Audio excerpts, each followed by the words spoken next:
Video games and cinema have an increasingly intermediate relationship. As Jeff King and Tanya Grozinska state in Screenplay, Cinema Video Game Interfaces, the boundary between cinema and video games often appears to be a permeable one, with movements both ways between one medium and the other. This relationship is evident with films such as Avengers Infinity War that strive to be more game-like, and video games that try to be more cinematic. No series represents this transition better than Santa Monica Studios' God of War. Beginning in 2005, the God of War games, while having an overarching plot and semi-focus on story, were mainly concerned with their iconic hack-and-slash gameplay. However, as games began to focus more on their narrative elements, the series too had to evolve. As Patrick Shanley in The Hollywood Reporter states, as technology continues to push the threshold of what can be rendered in game engines, the line continues to blur between the cinematic and gaming experience, and no game to date has mastered that grand, epic feeling of the big screen quite like God of War. So how exactly does God of War work as a hybrid of cinema and gaming? Today, I'll be discussing exactly why God of War is the pinnacle of cinematic video games, but also why it can only work as a hybrid, and not purely a movie or video game. To answer this question, we must look at what gives the game its cinematic value, and how exactly it moves between game and film. Firstly, and perhaps most uniquely, is the use of camera. Traditionally in the series, the camera was fixed to a certain position, and would only change angles during cutscenes or when you moved to a new area. This camera style is fairly common in the hack-and-slash genre, and the cutting from gameplay to cutscenes is a staple of video games as a whole. What God of War 2018 does differently is making use of a far more different yet cinematic camera. From the opening shot of a carving on a tree to the breathtaking final shot of Kratos and Atreus on the mountaintops, the camera is one seamless shot. This creates a more personal experience as the player constantly feels a part of the story, as the only cuts are carefully hidden. The technique is very similar to that of 2014's Birdman, in which the camera moves across an actor or object and cuts, giving the illusion that the one shot is continuous. However, this style isn't extremely common in films, and is only used in certain movies, and therefore isn't the only element that gives God of War its cinematic qualities. As we see here during the dragon fight sequence, it's within the camera movements we witness God of War's most cinematic qualities. From its tight close shots of Kratos as he mounts the creature, to the tracking shots of him desperately fighting back, the camera moves and flows almost like a character of its own, at times even seeming as though there's someone behind it, filming the action live as it unfolds.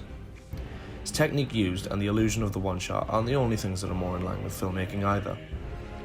Director of photography Dori Arazi explains the process. The challenge was staging the acting and camera to play against these two moods and to help define the core relationships and personalities, all without cutting the camera. This shows how director Cory Barlog and his team took a more filmic approach to this iteration in order to create a more cinematic experience. This idea of a cinematic experience within a video game showcases exactly how film like this medium can be, and also leads into my next point, where I discuss exactly how God of War works only as a hybrid and not as a film or game separately.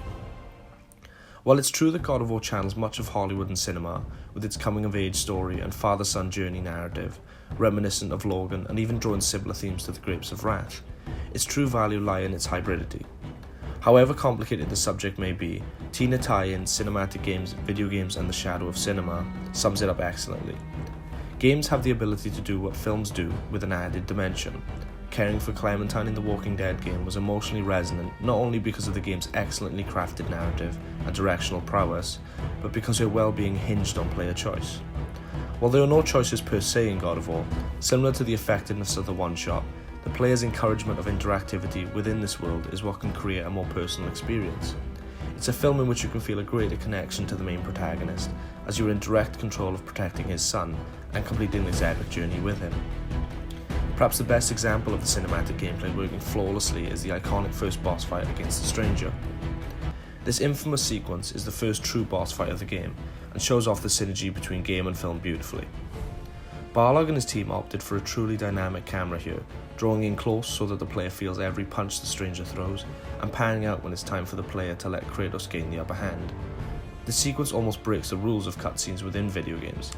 As Sasha Howells explains during watching a game playing a movie when media collide, because cutscenes look like movies, from screen aspect ratio to shot sequences, the audience knows what to expect from them. The player does not try to run or shoot or move a box. He or she watches and takes in information. While this is completely true of most video games, God of War splices gameplay and cutscenes seamlessly, meaning although the player may instinctively think to put down their controller, they'd be wrong in doing so.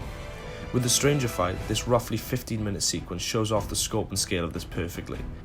The main success of this sequence is a direct result of the synergy between gameplay and cinema. Take away the ability to control Kratos, and the sequence would be lost in a sea of CGI superhero fight scenes, such as the Zod fight scene seen in Man of Steel. Take away the cinematic camera, and the fight is no different than boss fights in similar games such as Devil May Cry or Bayonetta. So what can we learn from God of War's success?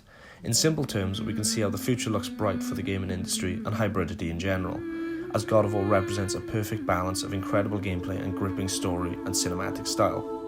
In broader terms, God of War shows exactly why games should be considered an art form, and even a branch of innovative filmmaking, as there's no medium that could quite convey the epic scale and journey this game creates. And who knows, in years to come, God of War may provide a stepping stone to an entirely new medium or art form, further blurring the line between video games and cinema.